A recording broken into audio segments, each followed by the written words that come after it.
বন্ধুসকল welcome YouTube channel বন্ধুসকল যেটো অসম চৰকাৰৰ যেটো এডিয়া 2.0 গেট 3 গেট 4 ভেকেন্সি এই গেট 3 গেট 4 ভেকেন্সিৰ ইতিমধ্যে লাষ্ট ডেট চমু চাপি আহিছে আজি হৈছে 28 সাধাৰণতে আৰু মাজত আজিৰ দিনটো আৰু কালিৰ দিনটো আছে বন্ধুসকল লাষ্ট ডেট আৰু কোনো ধৰণৰ সাধাৰণতে সময়সীমা বঢ়াই দিয়া হ'ব নাই আৰু যিসকলে ভুল কৰিছে তেওঁলোকে শুদ্ধ কৰিবলৈ অপচন দিয়া হ'ব নাই তাৰপিছতে গেট 3 গেট 4 ভেকেন্সি পৰীক্ষাটো কেতিয়া হ'ব বন্ধুসকল বহুত কেইটা আপডেট একেলগে দিবলৈ বিচাৰিছো বন্ধুসকল আৰু আপোনালোকে ভিডিওটো স্কিপ নকৰি যাব যিসকলে প্ৰথমবাৰ ভিজিট কৰিছে চেনেলটো সাবস্ক্ৰাইব কৰি দিব লাইক এটা কৰি দিব ভিডিওটো অনলাইন শেয়াৰ কৰি দিব আৰু সকলোক মই হাজাৰ কৰি অনুৰোধ কৰিছো যে আজি হৈছে সাধাৰণতে 28 ডিসেম্বৰ তাৰিখ 29 ডিসেম্বৰ তাৰিখ লাষ্ট ডেট 12600 পদ 1.5 মাহ ধৰি এপ্লাই চলি আছে বন্ধুসকল মোটামুটি সাধাৰণতে 1.5 মাহতকৈ বেছি সাধাৰণতে আপনাৰ 50 দিন ধৰে এপ্লাই চলি আছে 10 সাধাৰণতে নৱেম্বৰ তাৰিখৰ পৰা এপ্লাই স্টাৰ্ট হৈছিল বন্ধুসকল আজি হৈছে 28 সাধাৰণতে ডিসেম্বৰ তাৰিখ এতিয়ালৈকে যদি কোনোবাই এপ্লাই কৰা নাই তেও সাধাৰণতে চাকৰি কৰাৰ কোনো আশা নাই বা মই কৈছো এতিয়াও যদি বহুতে এপ্লাই কৰিব পৰা নাই আৰু সাৰ্ভাৰ প্ৰবলেম থাকিবই কাৰণ লাষ্ট ডেট আহি গৈছে অহাকালি লাষ্ট ডেট আৰু সময়সীমা বঢ়াই দিব না নিদিব এটো বহুত কনফিউজ হৈছে আৰু যিসকলে সাধাৰণতে মই কৈছো ভুল কৰিছে তেওঁলোকৰ সাধাৰণতে এডমিট কাৰ্ড মুকলি নহয় মোৰ মতে যিসকলে এপ্লাই কৰোতে ভুল কৰিছে ৰেজিষ্ট্ৰেচন কৰোতে ভুল কৰিছে নাম ভুল কৰিছে বা আপোনালোকৰ সাধাৰণতে স্পেলিং ভুল কৰিছে বেলেগ সাধাৰণতে মাৰ্কশিট সাধাৰণতে বখত ভুল কৰিছে বা বহুতে সাধাৰণতে গ্ৰেজুৱেচন পাছ কৰাৰ পিছতে গেট 4তে এপ্লাই কৰিছে তেওঁলোকৰ সাধাৰণতে এডমিট কাৰ্ড মুকলি নহয় আৰু বহুতে সাধাৰণতে ইতিমধ্যে আপোনালোকে কাম কৰিছে যে আপোনালোকৰ গ্ৰেজুৱেচন কৰাৰ পিছত 12 পাছ দি আপোনালোকৰ সাধাৰণতে 12 পাছ দি আপোনালোকে কৰিছে নাম ৰেজিষ্টাৰ কৰি কি আপোনালোকে তেওঁলোকে গেট 4ত কোটেনে এপ্লাই কৰিছে গেট 3 কিনি কৰা নাই এনেকৈ বহুতে কৰিছে মোৰ মতে সাধাৰণতে এইবোৰ সাধাৰণতে এডমিট কাৰ্ড মুকলি নহয় আৰু আপোনালোক সকলো অফিচিয়েল ভাবে আছে সেবাই সকলো পৰীক্ষা পাতে সেবাই ফলৰ পৰাই মেট্ৰিক পৰীক্ষা চিংডি পৰীক্ষা গ্ৰেজুৱেচন হওক বা যি হওক সকলোবোৰ সেবাৰ ফলৰ পৰাই কৰে আপোনালোকে সাধাৰণতে কোনো ফাঁকি দিব নোৱাৰে আৰু আপোনালোক মই কৈছো এই ডেটটো বঢ়াই নিদিয়ে অহাকালি যেটো সাধাৰণতে ডেট অহাকালি যেটো সাধাৰণতে ডেট বন্ধুসকল অহাকালি যেটো সাধাৰণতে লাষ্ট ডেট এই লাষ্ট ডেটৰ পৰা আপুনি কোনো ধৰণৰ সাধাৰণতে সময়সীমা বঢ়াই নিদিয়ে আৰু মুখ্যমন্ত্ৰী ডাঙৰীয়াই ইতিমধ্যে ঘোষণা কৰিছে অসম পুলিচৰ ফিজিক্যাল জুলাই মাহৰ আগতে হ'ব মোটামুটি জুলাই ফাৰ্ষ্ট উইকৰ পৰা স্টাৰ্ট হৈ যাব আৰু এই গেট 3 গেট 4 ভেকেন্সিৰ পৰীক্ষা জুলাই আগষ্ট ছেপ্টেম্বৰ মাহতে অনুষ্ঠিত হ'ব ভাগ অনুষ্ঠিত হ'ব গেট 3 তিনটা স্টেপ পদ মুকলি হৈছে গেট 4 তিনটা স্টেপ পদ মুকলি হৈছে যিসকলে সাধাৰণতে গ্ৰেজুৱেচন কৰিছে বিএ পাছ কৰিছে ডিপ্লোমা দাৰি আছে তেওঁলোকে যদি গেট 4 তিনটা স্টেপত এপ্লাই কৰিছে তেওঁলোকক কৈছো তেওঁলোকৰ এডমিট কাৰ্ড মুকলি নহয় প্ৰথম কথা আৰু এডমিট কাৰ্ড মুকলি হ'লে কোন তেওঁলোকে ৰিটেন এক্সাম যদি কিবা কাৰণে পাছ কৰাও বন্ধুসকল আৰু পাছ কৰিব বহুতে পাছ কৰাৰ পিছত ভাইবা টেষ্টত তেওঁলোকক কিন্তু উলাই দিয়া হ'ব ইতিমধ্যে নটিছত তেওঁলোক আছে প্ৰথম এইবোৰ যেতিয়া এপ্লাই স্টাৰ্ট হৈছিল তেতিয়া প্ৰথমখন নটিছত প্ৰথমতে উল্লেখ আছে এই কথাখিনি যে আপোনালোকৰ সাধাৰণতে গ্ৰেজুৱেচন ডিপ্লোমা দাৰি ল'ৰা-ছোৱালী এই গেট 4ত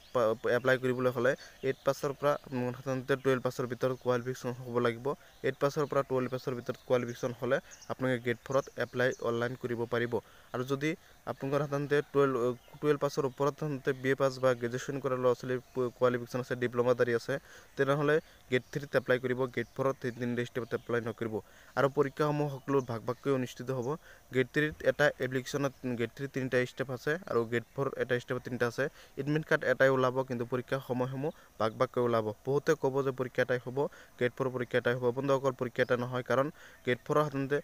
আপোনাৰ 8 পাছৰ পৰা 12 পাছ 8 পাছৰ লগত 12 পাছৰ প্ৰশ্ন উত্তৰ 10 পাছৰ প্ৰশ্ন উত্তৰ কেতিয়াও নিমিলে বন্ধুসকল যেনেকৈ গেট 3 ডিপ্লোমা দাৰি গ্ৰেজুৱেচনৰ ওপৰতো আপোনাৰ 12 পাছৰটো বা 10 পাছৰ যেটো সাধাৰণতে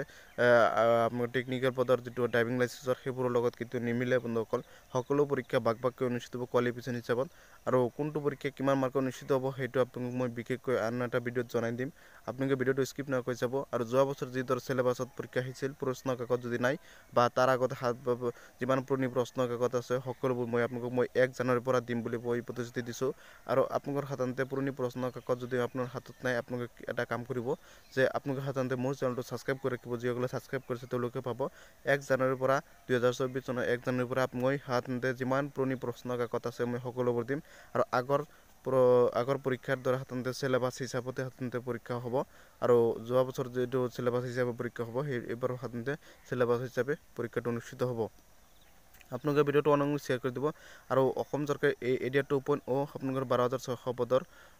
ভেকেঞ্চি বঢ়াই দিয়াৰ চান্স থাকিব পাৰে কিন্তু এই পদসমূহৰ সকলো পৰীক্ষা জুলাই মাহত এই পৰীক্ষা হ'ব জুলাই আগষ্ট ছেপ্টেম্বৰ মাহত তেনেকৈ পৰীক্ষা হ'ব আৰু ভাগ ভাগকৈ পৰীক্ষা হ'ব সকলো পৰীক্ষা ভাগ ভাগকৈ হ'ব কাৰণ গেট 3 তিনিটা ষ্টেপৰ পৰীক্ষা হ'ব গেট 4 তিনিটা ষ্টেপত পৰীক্ষা হ'ব সাধাৰণতে সময়সীমা বঢ়াই দিয়া হ'ব নাই আৰু যিসকলে ভুল কৰিছে তেওঁলোকে শুদ্ধ কৰিবলৈ অপশ্যন দিয়া হ'ব নাই তাৰপিছতে গেট 3 গেট 4 ভেকেঞ্চি পৰীক্ষাটো কেতিয়া হ'ব বন্ধুসকল বহুত কেইটা আপডেট একেলগে দিবলৈ বিচাৰিছোঁ বন্ধুসকল আৰু আপোনালোকে ভিডিঅ'টো স্কিপ নকৰি যাব যিসকলে প্ৰথমবাৰ ভিজিট কৰিছে চেনেলটো ছাবস্ক্ৰাইব কৰি দিব লাইক এটা কৰি দিব ভিডিঅ'টো অনলাইন শ্বেয়াৰ কৰি দিব আৰু সকলোক মই হাজৰ কৰি অনুৰোধ কৰিছোঁ যে আজি হৈছে সাধাৰণতে 28 ডিচেম্বৰ তাৰিখ 29 ডিচেম্বৰ তাৰিখ লাষ্ট ডেট 12,600 পদ 1.5 মাহ ধৰি এপ্লাই চলি আছে বন্ধুসকল মোটামুটি সাধাৰণতে 1.5 মাহতকৈ বেছি সাধাৰণতে আপোনাৰ 50 দিন ধৰি এপ্লাই চলি আছে 10 সাধাৰণতে নৱেম্বৰ তাৰিখৰ পৰা এপ্লাই ষ্টাৰ্ট হৈছিল বন্ধুসকল আজি হৈছে 28 সাধাৰণতে ডিচেম্বৰ তাৰিখ এতিয়ালৈকে যদি কোনোবাই এপ্লাই কৰা নাই তেওঁ সাধাৰণতে চাকৰি কৰাৰ কোনো আশা নাই বা মই কৈছোঁ এতিয়াও যদি বহুতে এপ্লাই কৰিব পৰা নাই আৰু সাৰ্ভাৰ প্ৰব্লেম থাকিবই কাৰণ লাষ্ট ডেট আহি গৈছে অহাকালি লাষ্ট ডেট আৰু সময়সীমা বঢ়াই দিব না নিদিব এইটো বহুত কনফিউজ হৈছে আৰু যিসকলে সাধাৰণতে মই কৈছোঁ ভুল কৰিছে তেওঁলোকৰ সাধাৰণতে এডমিট কাৰ্ড মুকলি নহয় মোৰ মতে যিসকলে এপ্লাই কৰোঁতে ভুল কৰিছে ৰেজিষ্ট্ৰেশ্যন কৰোঁতে ভুল কৰিছে নাম ভুল কৰিছে বা আপোনালোকৰ সাধাৰণতে স্পেলিং ভুল কৰিছে বা বেলেগ সাধাৰণতে মাৰ্কশ্বিটসমূহ সাধাৰণতে বসত ভুল কৰিছে বা বহুতে সাধাৰণতে গ্ৰেজুৱেশ্যন পাছ কৰাৰ পিছতে গেট 4ত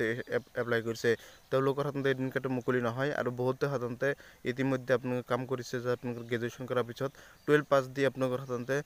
12 পাছ দি আপোনালোকে কৰিছে নাম ৰেজিষ্টাৰ কৰিছে নাম ৰেজিষ্টাৰ কৰি আপোনালোকে তেওঁলোকে গেট 4ত গোটেইখিনি এপ্লাই কৰিছে গেট 3 খিনি কৰা নাই এনেকুৱা বহুতে কৰিছে মোৰ মতে সাধাৰণতে এইবোৰ সাধাৰণতে এডমিট কাৰ্ড মুকলি নহয় আৰু আপোনালোকৰ সকলো অফিচিয়েলভাৱে আছে সেবাই সকলো পৰীক্ষা পাতে সেবাই ফালৰ পৰাই মেট্ৰিক পৰীক্ষা হাই পৰীক্ষা